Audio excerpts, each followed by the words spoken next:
gentlemen, happy Friday. Welcome to the Pitch Eye Chronicles, where fans become family. I'm Uncle Tash. I am here with Donald and Rubino, and we hope everybody in the States enjoyed their Thanksgiving with their family and had plenty of delicious food, some laughter, and hopefully your picks for the football games went as you hoped for.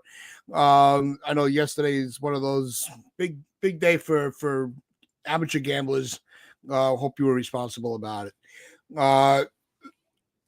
Another thing that they are being responsible, the Yankees are being responsible for their need for Juan Soto as they up their offer.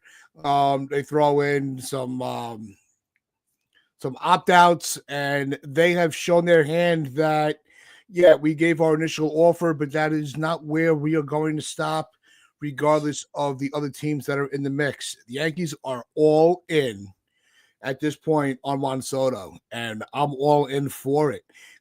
Gentlemen, hope you guys all had a day, enjoyed your day yesterday as well. But before we get to your takes, I do want to give a quick roll call to everybody that's hanging out with us in the chat. Make sure you subscribe if you want to join the chat.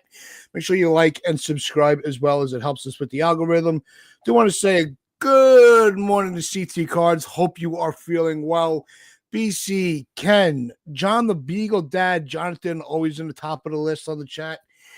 We have Joe, Stephen B, Damian Serrano, Will Starr getting in here nice and early this morning. What's going on, Will? And Brad Jewis, what is going on, Brad? So, guys, give me your take on how you're feeling about the Yankees' approach on Juan Soto's free agency as they come back with him with some additional offers and incentives. Rob, we'll go to you first. Tells me that they want him, and they want him badly. Just got to get it done. And don't believe every rumor you hear out there, because there was a lot of chaos. There was a lot of chaos yesterday because of a couple of reports that thankfully Jeff Passan quickly shut down. But all we have to go by is what we're getting from like official sources, and apparently the Yankees have already gotten to that second round of offers, and they were ahead of the curve. But it tells me that Hal is willing to go above and beyond to get him and keep him here, which is exactly what he needs to do. At least show that he is dead serious about getting this guy back, and at the very least, it'll give the fans the idea that he is willing to go as far as he possibly can to keep him here. It's just going to be about, at this point, I feel like it's just really what Soto wants, because the Yankees are going above and beyond. They're going all out already with the second offer before anybody else. Apparently, they wanted a first round of offers by Thanksgiving. The Yankees said, we're going to give you a second offer before that. And that tells me that they are ready and willing to do whatever it takes. And that's exactly what we want to hear from Hal Steinbrenner. He said he knew what's expected of him. And so far, he's proven that right. But, of course, it's all just words. You got to go out and do it. But, of course, it's up to the player. You can't force the guy to sign here.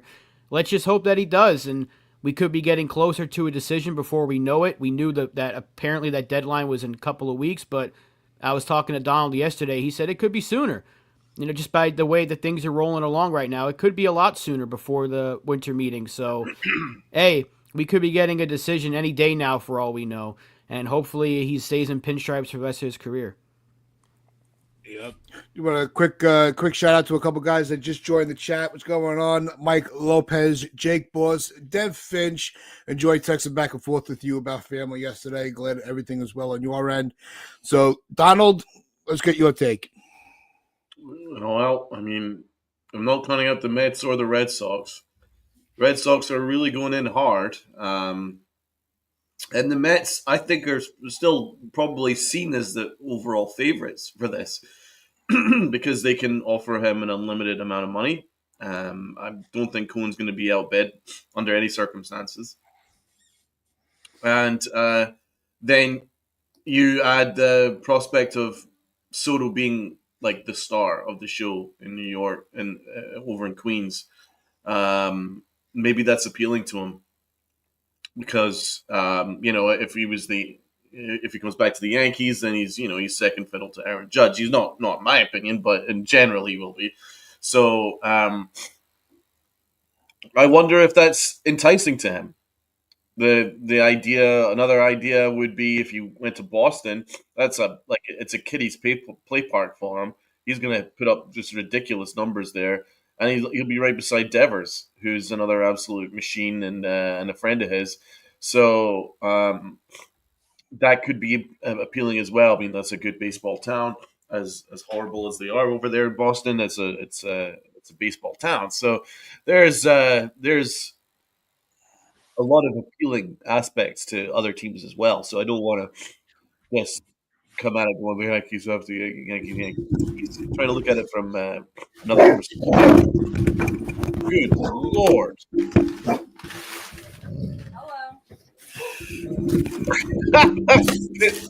Put your mic on mute, man. Good lord! I'm sorry about that, guys. Right now, the Yankees have to be incredibly aggressive in these talks. They have to be incredibly aggressive.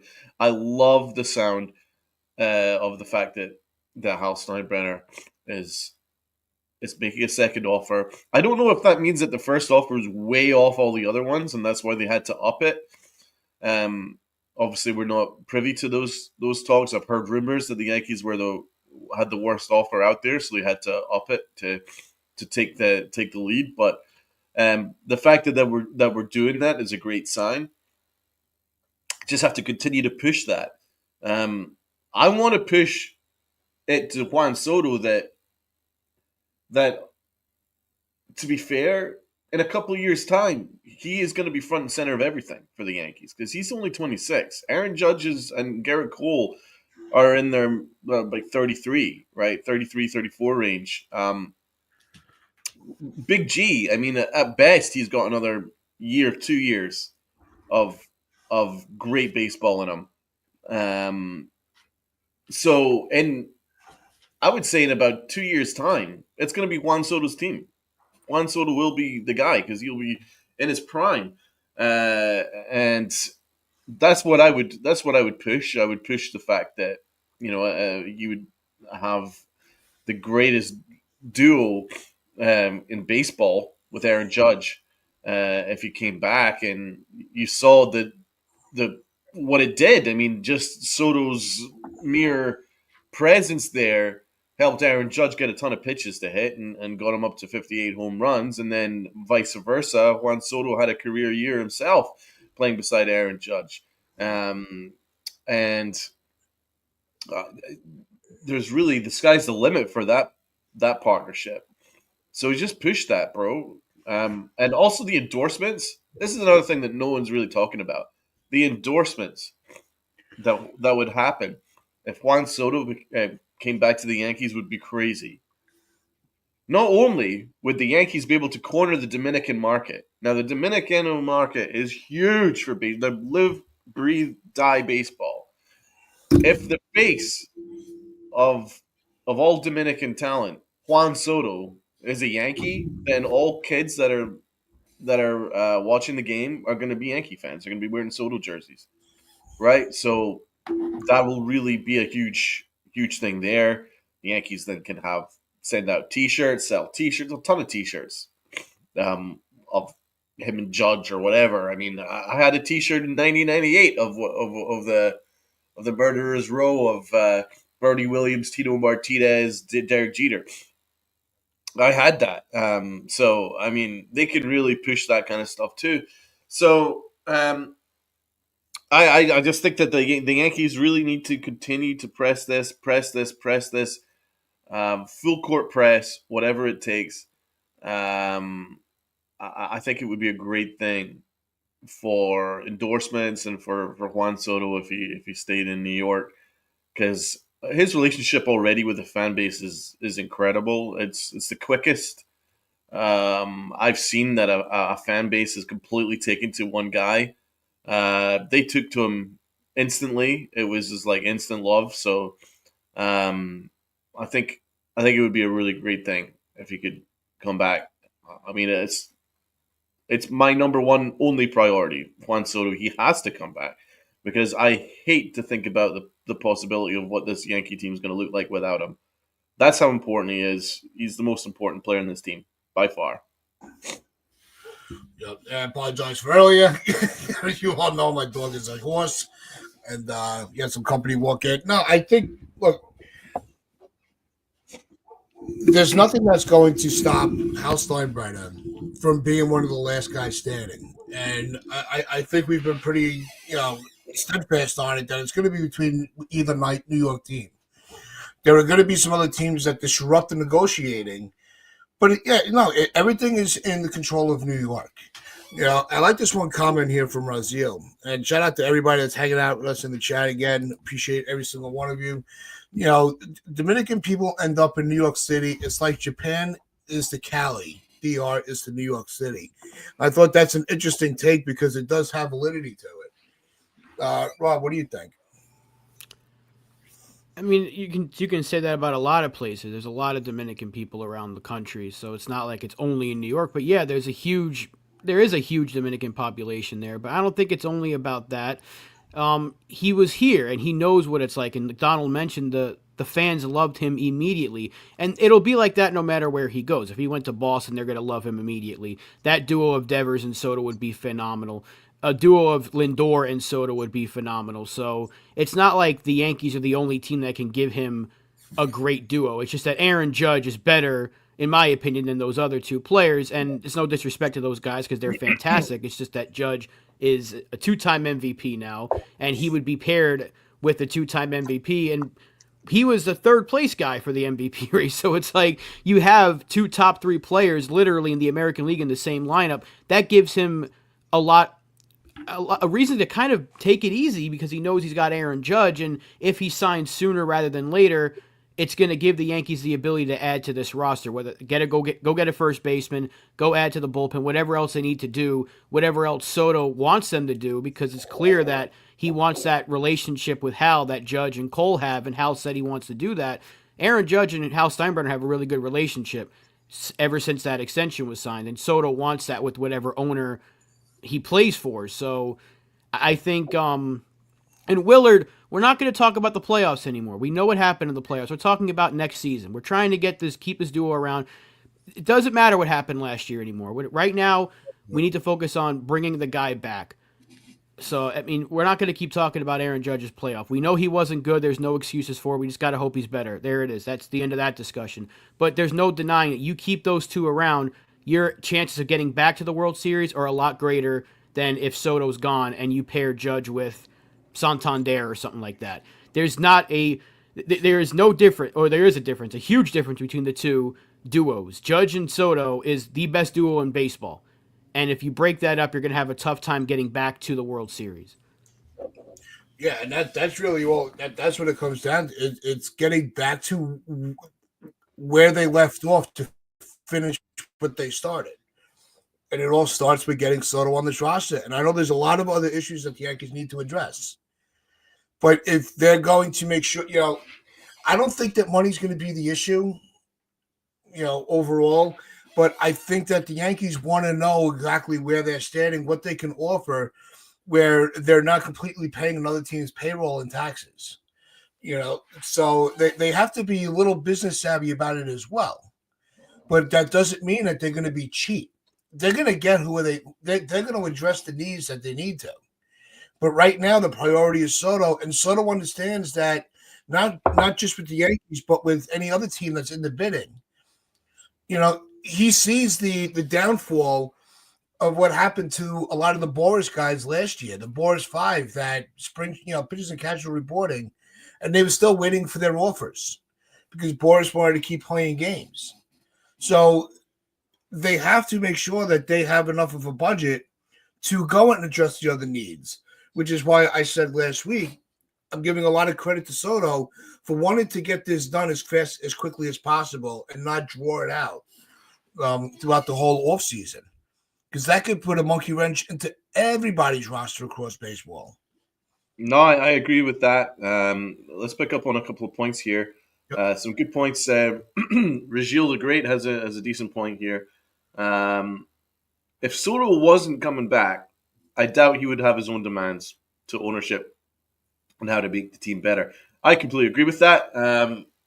I also think that had he had no interest in coming back, then the Yankees wouldn't even be entertaining a second offer, third offer, trying to compete with the other teams. So I personally believe, now obviously there's no sources that back that up, but my personal belief, just reading the tea leaves, is that all things being equal, Soto wants to be a Yankee. I believe that. All things being equal, if the Yankees have a near enough offer to the New York Mets, I think he'd choose the Yankees. And same with the Red Sox. I believe that because he has that experience, and yeah, he made the World Series. I mean, to be honest, it just shows how important he is. That the first year that he was here, it's no surprise that the Yankees made a World Series. So, although Willard is coming from a place where he's probably disrespecting Aaron Judge, in fairness, he probably has a point there because Aaron Judge on his own can't seem to carry this Yankee team to the playoffs. He's not been able to do it his entire career. So, through the playoffs, Juan Soto, 1 year, boom, they're in the World Series. That just shows the levels here. And so it shows how important Juan Soto is.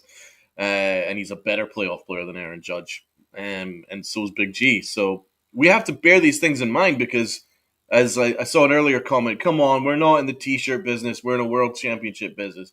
You're right. Let me emphasize, the Yankees need to be in the championship business. If the Yankees lose out on Soto, they're out on the championship business. So that's how important Juan Soto is, in my opinion. I don't think there's a way we could build a championship team without Juan Soto this offseason. Yep, I'm saying it. I'm putting it on the line right now, and money on the line. If the Yankees don't get Juan Soto, the Yankees are not going to make a run at the World Series this year. That's how important he is. No, so, at one point, I want to move on from the playoff talk, right? Like, if it's going to come to the conversation where would he want to play and carry Judge in the postseason, let's take a step back and say, all right, because who had the same numbers as Judge in the World Series? That was Shohei Ohtani. He didn't have great numbers. Are the players regretting wanting to play with him? No. You have a chance to play with one of the best players in the game. Those are the teams you're going to pay attention to. You want the best teammates, and Aaron Judge and Juan Soto are great teammates, which is why the Yankees want to pair them for the rest of their careers. So that's what it comes down to. You can't. The postseason is different than anything else. We've talked about that. It's a totally different mindset. You don't even get to the postseason if it's not for Aaron Judge's regular season. This year, they made that run because of Aaron Judge's regular season and Juan Soto's new attitude brought to this team with the swagger that he brought. The grit of every at-bat. They always said facing Juan Soto with the plate is like going to war. Because by the time you're done, you're exhausted. And then here comes Aaron Judge. The Yankees see that just as much as we do. Now they have to figure it out on the business side of it and see where it all fits together. Yeah, and don't forget Stanton, though, bro. Big G was everything in the playoffs. But you're spot on about this Soto's approach. That's something that I've never seen before. Rob. Well, yeah, we don't have to praise one player and then knock another. I don't know why this has to keep happening. It's like Juan Soto's so great, we know this, and then because he's better than Judge in the playoffs. Well, great. I'm glad for Soto, but that doesn't mean that next year, who's to say that Judge can't go off in a playoff run? We don't know. Nobody has a fucking crystal ball. Are we going to really keep attacking our best player? Like, all of a sudden, we're just going to keep attacking the best player in baseball because he had a bad postseason? I get it. It was bad. There's no excuses. But can I finish, please? There's no point in attacking your best player just to fit your narrative for another player. You can have both on the same team, and guess what? We are a championship team with that duo. Tats is right. Without Aaron Judge, we're not a playoff team. We're not going to the World Series without Aaron Judge. He needs to be better. I am not excusing him for that postseason, but the playoffs are over. We are now approaching December. We need to bring Juan Soto back. This way, Aaron Judge has a better chance to redeem himself in October next year. If he can do that, we're going to forget. We're going to forget about last year. If Aaron Judge goes off next year in the playoffs and we win a championship, we're going to forget about last year. We're going to say, man, we could have had 2 in a row, but hey, he got it done this time. But you have a better chance of doing that with Juan Soto. Yes, we want a ring. Obviously, we want a ring. We need to keep Juan Soto here. We need to keep the duo of Judge and Soto because if we have that, we have a chance to win a World Series every single year with that duo around. If he's gone, then good luck. It's Aaron Judge and a bunch of other players that we're hoping can get us to the postseason because that's what it was in 2022. And Judge had to put that team on his back, and we didn't go anywhere. And without Aaron Judge this year, we're not a playoff team. Without Juan Soto this year, we're not a playoff team. So guess what? You have to keep that duo together. There's no need to be bringing up Judge's playoff numbers every time we're talking about Juan Soto. You just need to keep that duo together. I don't know why we got to keep doing this. Aaron Judge is not going anywhere. So guess what? He's here for the rest of his career, and I'm fucking glad he is. The best player in the league, in my opinion, and Juan Soto is right there next to him. Here's an idea. Keep the duo together. Why is that so difficult? Stand on business. I like it. No, it gets frustrating that we get, and we understand, that there's talking points that we like to get into, we like to rehash, we like to, debate from different points of view, and that's fine. We're not saying that anybody's opinions aren't valid, but it's like we gotta move the needle on the argument, right? We gotta move the needle on the conversation. The conversation now is all about 2025. Right, 2024 is over. We vented all our frustrations out about everything that happened and everything that transpired upon its ending. But it's got to get to the point where, okay, from that, how do we go further next year? And it starts with Juan Soto, plain and simple. The next stage is getting a first baseman. Then you focus on updating your pitching staff. And let everything fall together. But nothing can happen until we know what Soto's doing. That's why the focus right now has been a lot on Juan Soto. And believe me, I enjoy the Juan Soto talk, but it was brought up earlier, right? And this is another reason to our argument last week of stop listening to every rumor and everybody that says that their sources. Because everything yesterday with the whole, it's locked in that he's going to the Red Sox. No, he's not. Jeff Passan shut that down immediately, like we said earlier. And this is exactly the type of thing we warned you guys all about last week. Don't overreact to somebody else's opinion because the person there was an account. I never even heard of this person before. Decided that he was going to put out that it's a done deal that's going to be announced later. Well, I haven't seen an announcement yet. So it turns out that guess Passan was right again that it was all bullshit.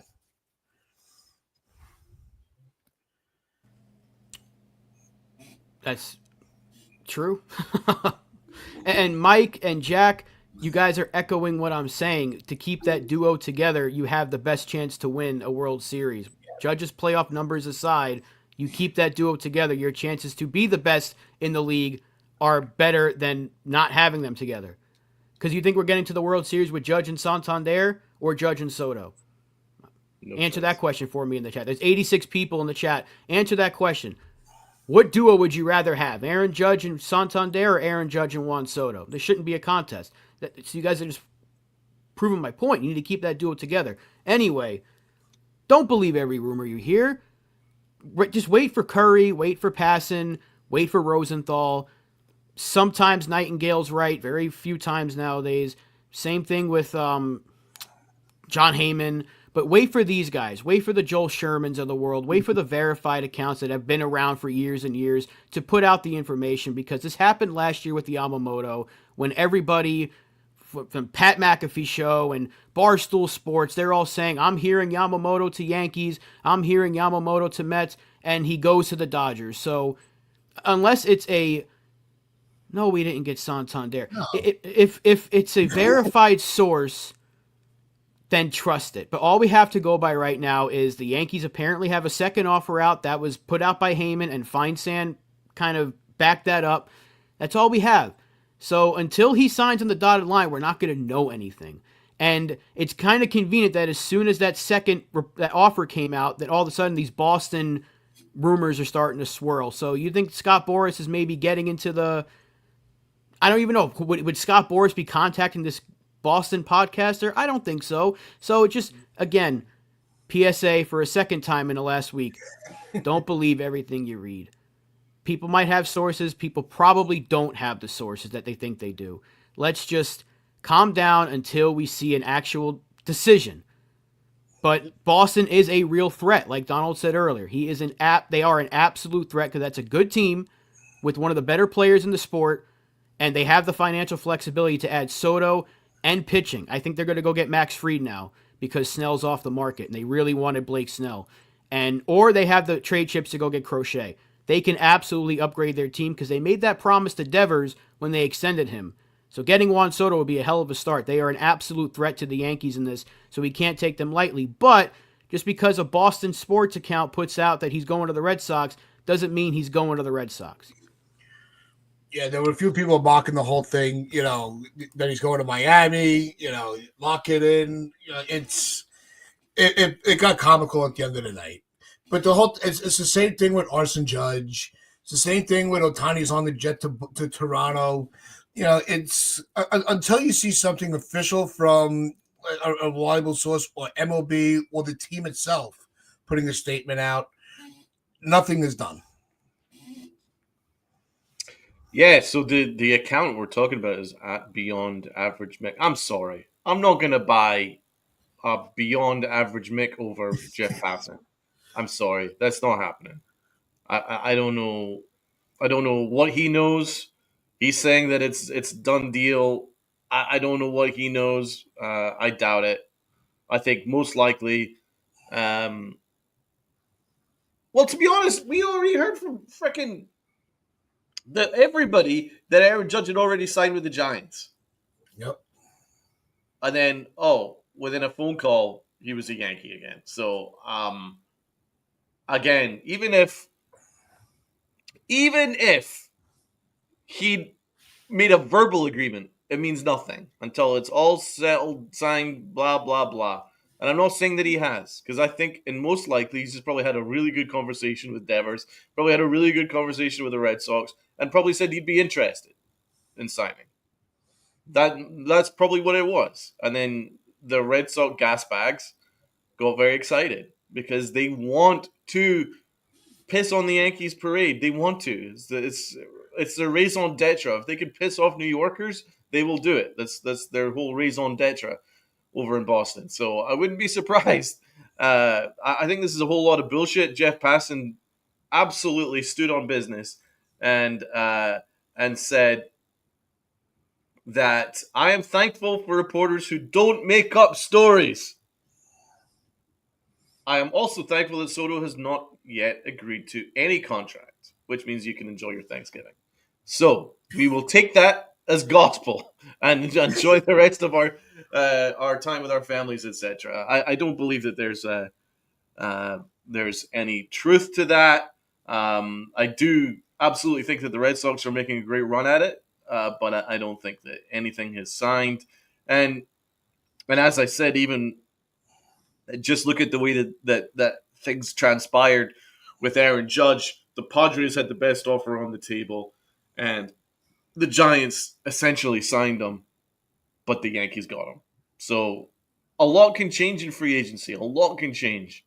And this is the way that this free agent's going to go. I'm sorry. There's going to be days where it looks like the Yankees are going to get him. There's going to be days where it looks like the Mets are going to get him. It looks like the days the Red Sox are going to get him. That's just the way that this free agency is going. And we have to just take a step back. And I'm as guilty as anyone because this is freaking frightening. You don't want him to go to the Red Sox. You don't want him to go to the Mets. So all these kind of reports are frightening. But take a step back and think about previous free agencies. The Yamamoto is another example. It looked like for all the world he was going to go to the Yankees. And then we found out that really he only really wanted to go to the Dodgers. So a lot can change. And a lot of this is also stuff that's being sent out deliberately by I'm not saying that the Red Sox gas bags. I'm just talking about in general, like John Heyman and things like that. John Heyman is a close relationship with Scott Boras. So a lot of the stuff that Scott Boras wants leaked will be leaked by John Heyman to make it look beneficial to Soto's camp in terms of the narrative that he wants out there in order to probably push the price up. Oh, well, undoubtedly push the price up and probably force the Yankees into maybe paying more. That's a lot of that has been the way things have been under Scott Boras since forever. A lot of it is designed to get the Yankees to pay more money, and under George Steinbrenner, that's exactly what happened. So, I think that we have to take a step back and just stick with the verified sources. And just to see one of those commenters saying that Donald's calling out the gas bags, I absolutely am calling out the gas bags because that kind of stuff is unacceptable, and you just know that he, even if he does go to the Red Sox, that moron will pat himself on the back saying, "See, I told you guys all along. You didn't know shit, bro." So yeah, I'm calling out the gas bags. It's certainly not the shit that we do here. We try and keep things as honest as absolute possible. We're not going to go on air with clickbait. We don't believe in all that shit. We try and keep things as honest as possible here. Yeah, and I see a lot of talk also about with Plan B. Look, Plan B is not going to lesser talent. Because we're still going to get – even if they get Soto, they're still going to address first base. They're still going to address the bullpen. Plan B is how much of a budget do they have? It's not like they're going to go – they're still going to go in hard for some of these guys. If they have Soto, can they go for a free agent? Can they go for or they have to go by trade? Rob, I see you shaking your head a little bit. I'm just immature. You're talking about Plan B and going in hard. Yeah, the Sound bad. Hey yo. No, Plan B is if Soto goes elsewhere. Yeah. It's not Plan B if you get Soto and Cody Bellinger or Soto and Nathaniel Lowe. That's not Plan B. That's just what else are you getting on top of getting Juan Soto, which we all know the Yankees can absolutely add to several. They can add several players if they move some money around, which is why I'm surprised they kept Grisham and I'm surprised they kept Trevino. Trevino makes a little more sense because they do need a backup catcher, but Grisham still being here for $5 million is very interesting to me. However, they can still move Nestor Cortez. They can still move Marcus Stroman, who does have a market because Blake Snell just got a huge deal, and he's over the age of 30. Now, he's much better than Stroman, but Kikuchi getting $20 million plus tells me that if you eat a little bit of money, you can definitely move Marcus Stroman. So the Yankees can move money around, and they can get Juan Soto for, let's say, $47 million a year and still have a good near $40 million to spend. So it's not like they can't add on top of getting Juan Soto. They can still get a first baseman. They can still get a couple of bullpen arms. The only thing I don't think they'll do is get one of the big starting pitchers. And I've been saying that from the start. Now, if they don't get Soto, that opens up the door for Corbin Burns, but I don't think they're getting one of those big starting pitchers if they get Soto back. That's why I think they're going to go to the trade market. They can add, there's a few first base options that are not going to cost you a lot of money in terms of trades. Nathaniel Lowe, Lamont Wade Jr., and Yandy Diaz would be pretty low cost in terms of payroll, but I've been saying it from the start, you can get Soto and you should spend on the bullpen and get a first baseman via trade, and that's your offseason. And guess what? You're better than you were last year because anyone you get at first base is an upgrade from what we have right now because we don't have anybody. And anyone you add to the back end of this bullpen is an upgrade because we don't have anybody. So you get those moves done. You bring back Juan Soto. There should be no conversation about a plan B. It's only what do they do after. And I love what Sean's saying. Murakami and Sasaki would be a dream come true because Sasaki would cost you nothing and Murakami is next year. So if plan B is if disaster strikes and Soto goes to the Mets or goes to the Red Sox, then what do the Yankees pivot to? Do they decide, let's get a bat like Teoscar Hernandez and then add to the rotation and the bullpen? You still got to get a first baseman, though. So do you use that $47 million you give to Soto? That's plan B. There should be no conversation about plan B until Juan Soto has made a decision. And Jack, we don't know what the product on the field is because we are in November and the season doesn't start until February. So, I mean, we can't talk about the product on the field until we know who the roster is going to be, and we won't know what the roster is until the end of spring training. You got a couple of months, Jack. I get what you're saying. We want to win, but all we have right now is just let's see what the roster is going to look like. We don't know what the roster looks like. It's I like agree with Mike go ahead, Donald. I agree with Mike Lopez here. Plan B shouldn't even be a conversation. If it gets Soto or stop lying to the fans about championships, I'm probably right. Tats? No, I think that we're all talking. We all want this drought to end of winning a World Series, right? Last year we got to at least we got to the World Series after being a perennial postseason flop. But we're in the postseason every year, and it does at that point. Once you get into the championship series, that's when things really intensify. I always felt like winning the pennant is still a big deal. But it's kind of gone to the wayside as the generations go. I get it.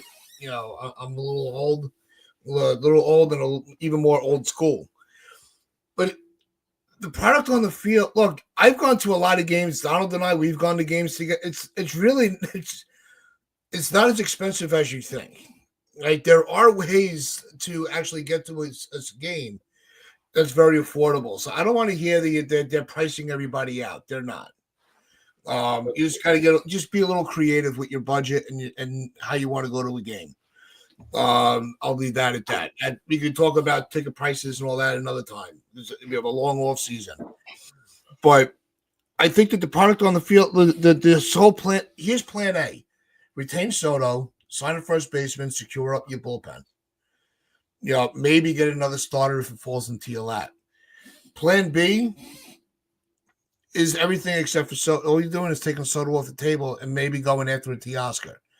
But you still have the other issues that need to be addressed that's still in Plan A. So that's what this whole Plan B talk. Well, it doesn't. It's not relevant yet. Let's worry about Plan A right now. Yeah. It's also really important to dispel the myth that the Yankees can't get a Max Fried and can't get a first baseman along with a Juan Soto. That's a myth. The myth that the Yankees can build a better team by spreading Soto's money around is a myth that I've been hearing from very, very good sources like Bob Clappish and things like that. Oh, the Yankees can make a better team by spreading Soto's money around elsewhere. It's a myth. I mean, because the truth is, it's not $600 million a year. It's over the course of the contract, over 12 to 15 years. I don't know what's going to happen 10, 12 years from now. No one does, right? I'm focused on the here and the now. The AAV will be at most about 50, 55 million, right? At most. Most likely, high 40s, 50 range, right? You're not spreading that around because a top line starter is going to cost like 30 million anyway, right? So how many? I mean, just look at Blake Snell's contract. Wasn't it? That's in the range of about 30, 35 million a year AAV, right? So I'm sorry, Soto is not asking for ridiculous amounts of money. It's really not. I mean, that's pretty much the range that you would expect. High 40s, 50 range for Juan Soto is what you'd expect. And you're not going to spread that to 5 different areas. That's not going to be possible. It's going to cost double, treble what it would cost just to tie down Soto. And Soto on his own is so absolutely vital. Just look at the WAR. And so I think that's really important to dispel that myth because I'm getting really annoyed because people are like, oh, just let him walk. Like he doesn't have a right to test free agency. I mean, that's why it's important just to take a step back and go, you know what? Listen, we're all Yankee fans, right? We're all biased towards the Yankees. But if you look at it from his perspective, a player growing up dreaming of making it to the major leagues, right? He worked his tail off to get to the point where he is now one of the most sought after, most respected players in the game, right? And this is his first free agency. right? You want to test that. Aaron Judge wanted to test it, and he's a Yankee fan. He wanted to test it, and he had every right to do so because it's a special moment. You don't get that. You don't get that. Or you don't get that every day. You don't get an opportunity to have the best organizations in the league all whining and dining you and telling and trying to convince you to sign with them and all that stuff. That just doesn't happen, man. I mean, it's a special moment. So Soto has every right to test it. He has every right to test his value, and he has every right to ask for the dollar amount, which is fair for his talent and for his family moving forward. So I'm sorry, I don't agree with this. Oh, I'll let him walk. I mean, he's just trying to. No, he's just going through the process, and it's been a very fair process. He's not really said anything that's been anything other than respectful to all teams that have been talking to him. So, I just want to dispel some of those myths. So this idea that the Yankees can spread this 5 different ways is completely bullshit. If he was asking for $100 million a year, okay, but he's asking for probably about 50. And I'm sorry, a top line starter is going to cost you 30, 35, right? Maybe more at this rate. Right, and then on a really good bat, that's going to cost you 20 million in free agency per year anyway.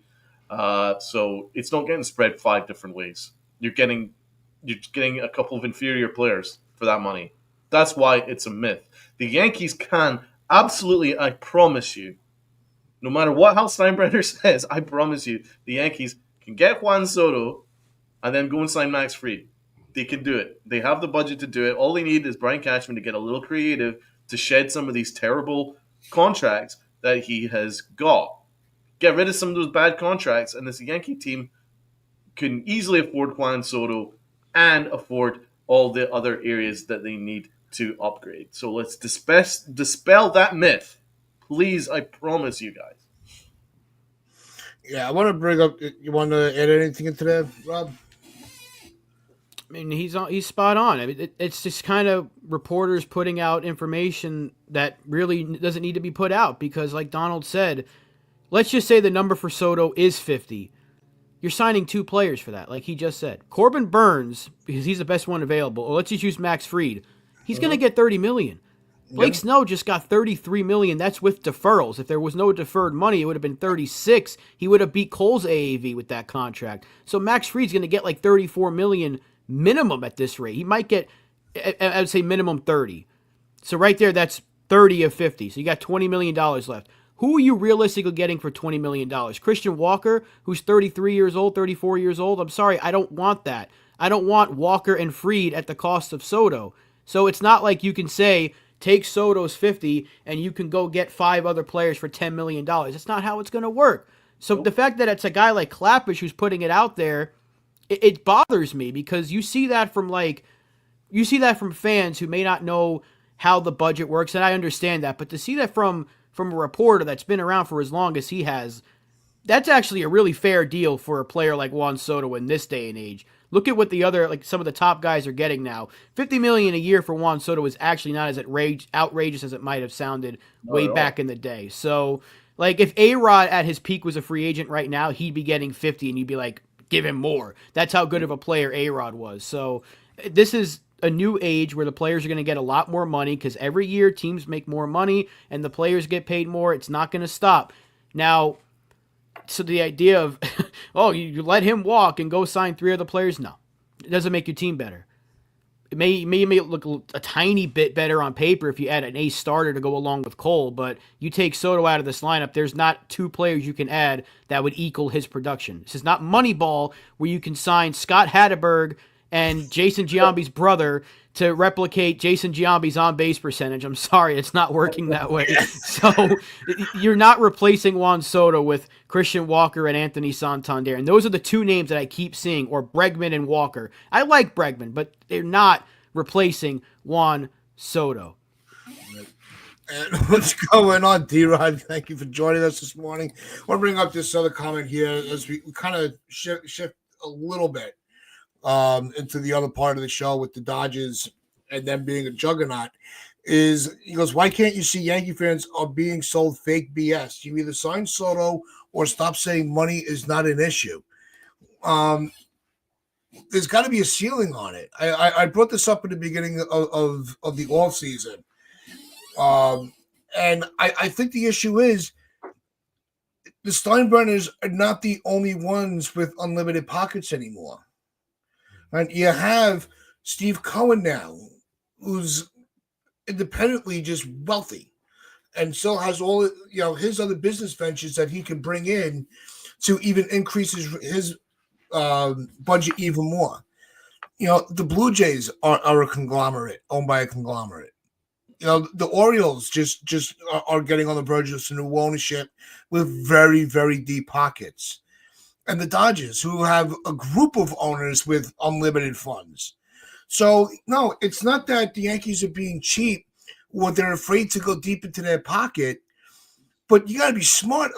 That's why I'm trying to, not that I'm trying to prepare myself to lose Soto. I'm not. It's going to freaking, you believe me, there's probably going to be a 2-hour show of us ranting and raving if that ever happened. But I think the thing has to be the Yankees are not the only ones with a deep pocket anymore. So, no, it's not that but the money is not an issue. How much do you go? How far do you push before you say the money is not, you can't put that kind of money towards one player? You're going to pay him $100 million a year? No. If they could afford it, doesn't mean they have to spend it. That's the issue that we're trying to bring into the conversation. Mike, I don't know who you're yelling at. We're not disagreeing with you. We're all saying you go and get Juan Soto and you can still make several moves happen. Not a single one of us have agreed with letting the guy walk. So I don't know who you're yelling at. Not a single one of us is disrespecting George Steinbrenner. We're saying you have the pocket, spend it. All Tats was saying is that the Yankees are not the richest team in baseball anymore. Or they're not the only team. It's not like the Yankees and then Red Sox. It's like the Yankees, Mets, Dodgers. Cleveland Guardians owner has a lot of money. He just doesn't spend it. These guys can spend. Some owners just don't want to do it. And Steve Cohen can outspend anybody. So there are a lot of threats to the Yankees here that it's not like they're not going to put their best foot forward. It's just that he doesn't have to choose the Yankees. The Yankees are not the team that can offer him the most money. The Mets are. Realistically, the Mets can offer him whatever the hell they want and still have enough to get 4 other players to stay under that budget. That's actually realistic because of how much they had coming off the books. But the Yankees can absolutely get Juan Soto and get more. That's all we're saying. It's just that a lot of teams don't want to go over the 301. The Dodgers said, screw it. They're already well over it, and they're going to keep going over it. So I wonder if the Yankees would feel the same way and just be like, all right, next year we'll have more money come off the books, and then we can get under it then. Maybe for one more year they blow past it and say, okay, we got to do whatever it takes. But not a single one of us is saying to let the guy walk and stay under the budget or anything. No, and I think everyone in the chat here would agree with us. You keep the 100+ people, by the way. Hit that like button, hit that sub button, member up if you would like to, and if you want to join the conversation on YouTube, come on over from Twitter, hit the sub button and join the conversation. Now that that's out of the way, 100+ people would all agree you keep Juan Soto here and you say screw the money because that's a special player. If this was like a 34-year-old version of Juan Soto, then all right, we're not gonna blow the budget out for 34-year-old Juan Soto. But it's 26-year-old superstar generational talent Juan Soto. That was just a key component to getting you to the World Series. So yes, you do whatever it takes to keep him around. I also want to comment on that last sentence. But this is frustrating, Mike. I don't understand what's frustrating. Hal Steinbrenner has put his money on the table, bro. He signed Aaron Judge. He signed Aaron Judge, multiple-time MVP. Guy that right after he hit 60+ home runs, and I think that Brian Cashman was even saying, you know what, I'd probably advise against going all in. And guess what? Hal Steinbrenner went all in for the MVP, for everyone's favorite player. So, I mean, what do you want from Hal Steinbrenner? He went and got Aaron Judge. He was promised that Garrett Cole was the white whale. And guess what? He went and gave Garrett Cole a record contract at the time. Garrett Cole, Yankees have 2 superstars, and Garrett Cole and Aaron Judge, because Hal Steinbrenner paid what it took to get them. And then you look at the 09 championship run. Did he have to go and sign Mark Teixeira? No, he didn't, but he went and got him anyway because it was a smart move. Go and get your star first baseman.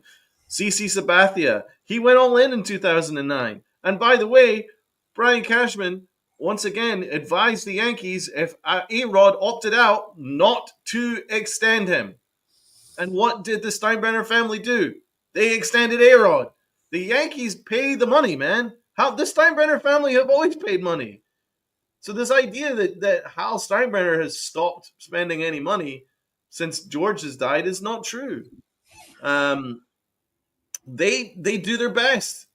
A lot of it, I'm sorry, comes down to the way that Brian Cashman has allocated the funds.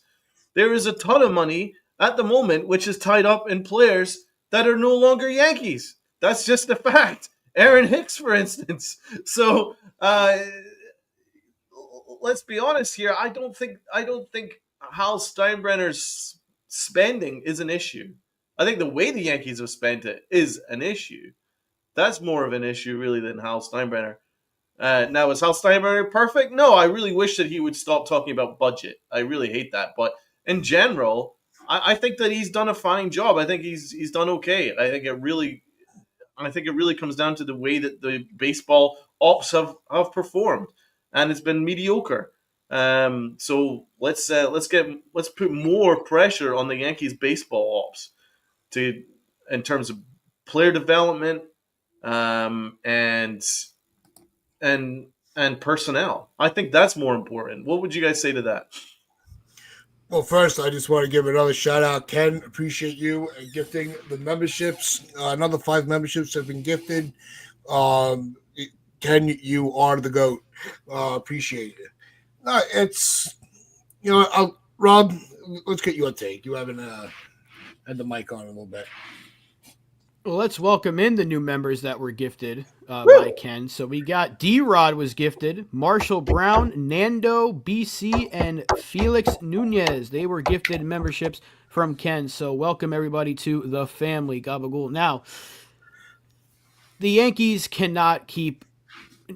fans should not be blaming Hal Steinbrenner for anything here. The guy like Donald I don't really need to add on to it, right? Like, he spent a ton of money, and Brad just put the number in the chat. What is it, $5 billion since 2009 on players? Like, come on. That's an obscene amount of money to go towards a baseball team. We're going to have some people are going to have the balls to call this guy cheap.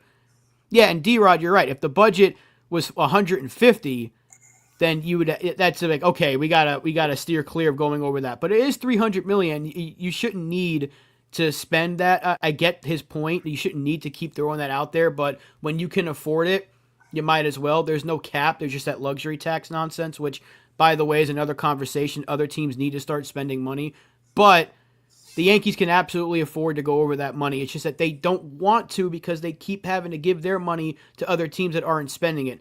And I think that's what Hal doesn't want to do, is I got to keep giving my money to these other teams that are just pocketing it instead of going to spend it on free agency or extending their own players, whatever. Nonetheless, Hal Steinbrenner puts his money out there.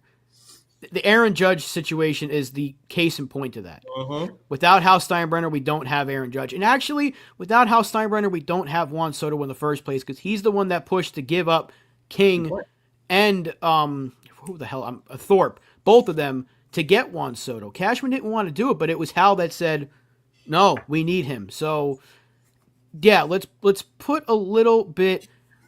Yeah, obscene. You're right. That's my new word. That's my new word, D-Rod. I couldn't think of the freaking word. But, yeah, you have to put some respect on Hal's name because without him, Judge is probably in San Francisco, and Juan Soto is playing somewhere else last season, and we're not sniffing a playoff berth. So have a little more respect for Hal Steinbrenner. I'm not saying he's perfect, but he's done a hell of a job, in my opinion. When in terms you want him to spend his money, he's done that. Has he spent it perfectly? No, but he's spending it. No, let's talk about the Dodgers before we sign off. Let's get into that. No, it ties into it. That's what I was leading into before, talking about the Yankees aren't the only owners that have money. But when you look at what the Dodgers are doing, I mean, the creativity that they're getting these deals done with these deferrals, um, it makes me wonder, one, how much farther they're going to be able to go. I mean, it's insane. And it's why I think the Yankee fan base is as tense as it is and stressed out as it is, because the Dodgers are doing what the Yankees used to do. I said that to I texted that in our chat. I'm like, remember when we used to do all this shit, and just sign anybody that we wanted without any repercussions. But something tells me that this is going to come back and it might bite the Dodgers in the ass in the future. I don't think so. You know how rich that franchise is? And in 10 years, they're going to have even more money, especially if they keep winning. I don't think they're worried about it, because there was a tweet, I can't remember who it was from, but basically you see teams do this when they're not at risk of being sold. That's why you wouldn't see the Nationals do it. That's why they had trouble selling the team, because they had the deferrals of money. I don't think the Dodgers are going to care what's going to cost them 10 years from now, because they're going to go win. Probably this year they're going to be the heavy favorites to win it all over again. And if you keep getting to the World Series, they're going to make even more money. And with Ohtani still being there for the rest of his career, and Yamamoto and potentially Sasaki, that's going to bring in more money from the international market. They're not worried. And I think they're doing this smart, because there's no rules against it. So just keep doing it. They seem to be the only freaking team that's doing it, by the way. And I don't know why other teams don't adopt that same, like rich teams don't adopt that same, hey, let's defer a little bit of money. Yeah, exactly. You're right, D-Rod. They use it to invest. They're smart. You mentioned, I think, isn't Magic Johnson part of that ownership group as well? You telling me he doesn't know how to use his money? Like, these guys know what they're doing.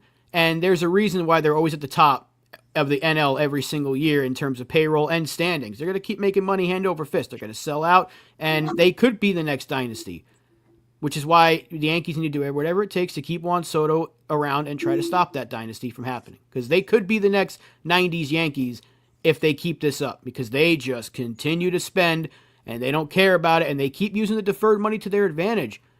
You can't stop it because there's no rules against it. And guess what? Everybody's talking about, oh, baseball needs a salary cap. Good luck trying to bring a salary cap, because you're going to get another lockout if you try to implement that. There's no way you're getting a salary cap. Fact. Let's be honest, we would be massively hypocritical as Yankee fans if we complained about the Dodgers spending money. The Dodgers are simply doing what they have the money to do.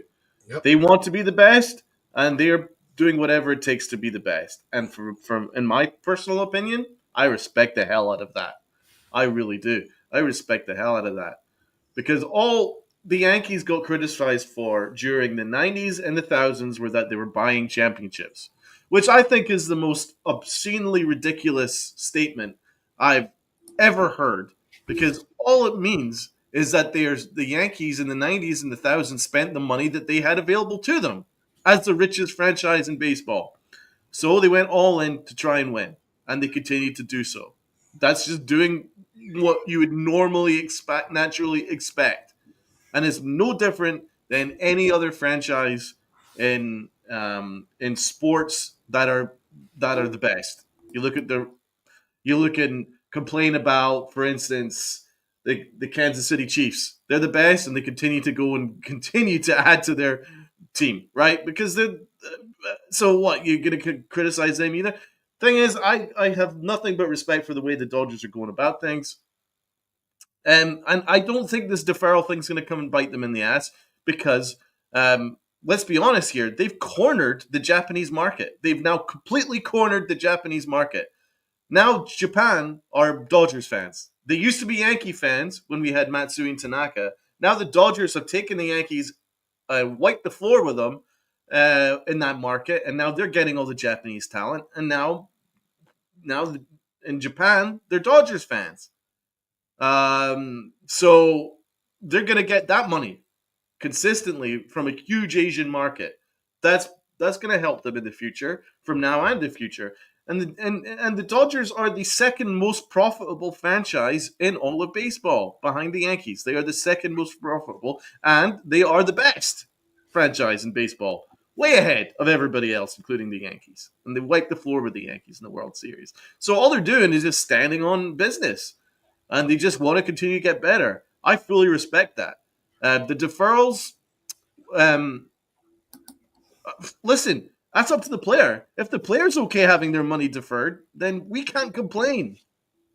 It's not our money, right? Let's be honest here. We can't really complain and blame the Dodgers if they're saying, "Hey," to the player, "Hey, would you be okay with getting your money later in 10 years time or whatever?" If the player says, "Yeah," then we can't really complain, can we? That's up to the player. If the player's okay with the deferrals, then what can we do? Now, I think it would be smart for baseball to try and curb the amount of deferrals, but really that's just going to be a Dodger tax because nobody else seems to be doing this deferral thing to the extent that the Dodgers are. But yeah, back to the original point, I have nothing but respect for the Dodgers. Really early in free agency, they were like, we really need a premier starting pitcher to augment our rotation. Let's go and get the best. And one of the best is Blake Snell. And he's going to absolutely boss the National League. He's already bossed the National League before, and he'll boss it again. He is that kind of guy. He's a winner. He's a brilliant pitcher. I've always wanted Blake Snell to be a Yankee. I really wish that the Yankees had done their business and got him last year. They failed to do so. The Dodgers have now taken advantage of it, and they're just doing what the Yankees haven't really done. Continue to be the best and make sure that they're winning. And then after winning, continue to go about your business and get the best on the market each year. That's what the Dodgers are doing. We'd be hypocrites if we complained about it because that's what the Yankees did in the 90s and the 1000s. It's just the truth. We can argue about it all we want, but that's the truth. They're just going about what the Yankees did before, and they're doing it very, very well now. Yeah, no, I have a lot of respect for the way the Dodgers are running their business because they're winning. You know, they're in the conversation every year, just like the Yankees are. It's not like, the Dodgers are, doing all of this and the Yankees are left at the altar all the time. The Yankees have they're able to handle their own business as well. And there's no rule that says only the Dodgers can defer contracts.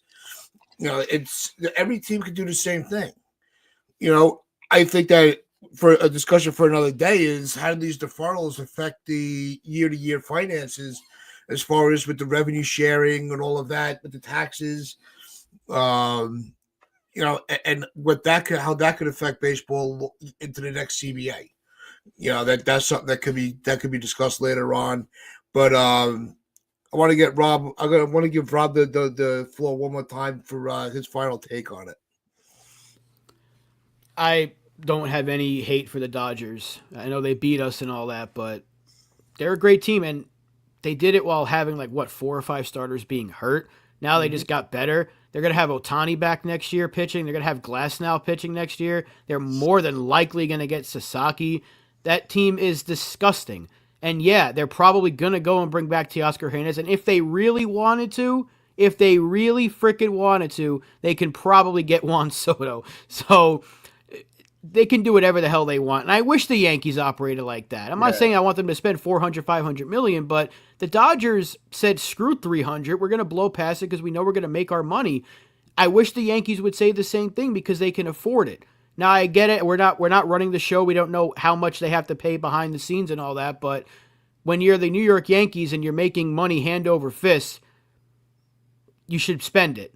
That's all we can ask for as fans. Again, we're not on the business side of things, but maybe this does kind of light a fuse in Hal and light a spark in them to say, you know what? This is the team we're going to have to probably beat. Even if we keep Soto, we're going to have to go past them again if we want to get to 28 and eventually 29, 30, and so on and so forth. Maybe they just say, screw it, and let's just spend. And I'm not saying spend stupidly, go get anybody you want, but get the right players, which they absolutely can do. So maybe this does light a spark in them and say, let's get Soto, let's go get a good first baseman, let's go add to this bullpen and maybe get a good starter, or again, you don't have to, but maybe this lights a fuse in them. But in terms of the way they operate, a lot of people complain, but Donald is spot on. We as Yankee fans would be insanely, there's my new word, obscenely hypocritical if we said this is bad for baseball, because it was mainly in the 2000s that the Yankees were doing it with Giambi and Damon and all the players they signed. The bad contracts, Contreras, Weaver, Kevin Brown, Pavano, but we were spending it, baby. So it wasn't smart, but we'd be insanely hypocritical to say that the Dodgers are ruining the sport. So, yeah. They're doing the Dodgers have chosen a direction. Their direction is going all in on a championship every single year. And that's why I do think that you can say that the Yankees haven't operated in a similar way, because I've always felt that the last couple of years, the Yankees kind of dip their toe into going all in, but they don't really go necessarily all in. When they signed Aaron Judge, they didn't really build around him that year, and when they got Juan Soto, they didn't go all in after Juan Soto. Their biggest move was Marcus Stroman, and he didn't even pitch at all in the playoffs. So what I'm saying is credit to the Dodgers, because they have gone all in. It's very clear that they've gone all in. And yeah, the Yankees have actually been left at the altar on a couple of occasions when it comes to the Dodgers, because let's look at the fact that Yamamoto chose the Dodgers over the Yankees last year. The Yankees had a better offer, I think, and he wanted to go to the West Coast. So the Yankees did get left at the altar there. And then in terms of the marketplace at the trade deadline, the Dodgers got the players that the Yankees were looking for. They got the Kopechs, they got the Jack Flaherty's, they got the moves that they needed to do to win. So yeah, my argument is I think the Dodgers are operating better than the Yankees at the top end of the spectrum. The Yankees are the most profitable franchise in baseball. The Dodgers are the second most profitable in baseball. Right? That's just a fact. Right? Two most important franchises in baseball are the Yankees and the Dodgers. There's not any competition. Right? Yet the Dodgers at that end are operating slightly better than the Yankees are. They've built a better team. They're getting the most out of those guys, and they continue to go all in every single year, while the Yankees are a little bit more budget conscious, or they're trying different things. They're trying, we'll try and develop our farm system, but be kind of in between with that, because they've not really treated Dominguez the right way. We've not seen anything from Peraza. We don't really know about some of these prospects, but they're all in on Volpe. So they're a little bit in between on a lot of their directions, while the Dodgers are very clear, all in, let's win, win. And they weren't just happy with that championship. They're like, right, let's go and do whatever it takes to bring in Blake Snell to make us even better. I have nothing but respect for that mentality. And I think that it would be very wise for the Yankees to choose a direction. If the Yankees are all in, they need to do whatever it takes to go all in. They can't just dip their toes when it suits them. And that was one thing that you can never criticize about George Steinbrenner. So it was very clear. Very, very clear that it was all about the championships. It's less clear now. That's the only thing I would blame Hal Steinbrenner on is, yeah, he spent the money, but it's not entirely clear what the Yankees' direction is. Are they all in, or are they just happy to make the playoffs? That's something that has never really been clear, and that's what the Dodgers are much better at the Yankees are. That's my opinion. So, Tats, what would you say to that? Because you said that the Yankees haven't been left at the altar. No, because I think that the Yankees have always been in the mix. It's been the players' decision of where they want to go. You know, that's why I'm saying with the Soto thing, I'll leave it at this. The Yankees are going to be one of the last teams standing. You know, and you know, I can't see a world where the Yankees have there's a big free agent on the market where the Yankees are like, yeah, we're not even interested. We're not even going to talk. Like that's to me, that would be waving a white flag. That, and I think, to what you brought up earlier to tie into the beginning, they've already given their second offer way before they collected everybody's first. So that shows me that the Yankees are extremely serious about this offseason retaining Soto and bringing him back to continue this run. New voice in the chat. What's going on? Objectivity. Welcome to the family. Yankees fans. The Yankees lost to the Dodgers because of your manager and bad defense. Yep, you ain't telling us nothing we don't True. know. Absolutely. Absolute facts with You are not objectivity. yeah, no lies detected. But that is going to wrap things up for us on this Friday. Hope everybody does enjoy their weekend. Make sure you tune in Sunday for the Upper Deck with Lynn and Sierra. Actually, I think Sierra will be away, so there will be a guest host. Who that will be, who knows? You'll have to tune in and find out. So just remember to hit that sub button, hit that like button, share this out with your friends, your family, the strangers on the corner. This has been the Pitchline Chronicles. This is where fans. Yep. I just want to say a big thank you to the 100+ that joined the chat today. That is a huge, huge, huge thank you from us to you guys for spending the time to watch the Pinstripe Chronicles. It means a lot to us. And have a happy Thanksgiving period, all your family. If you guys are heading home after your time with your family, I hope you had a great Thanksgiving. And if you're still spending it with your family, enjoy. Yep. So, and with that, yes, exactly. So just remember to anybody that is watching on YouTube, on Facebook, on Twitter, listening on SportsWire Radio, we do hope that you wear those pinstripes with pride and play hard.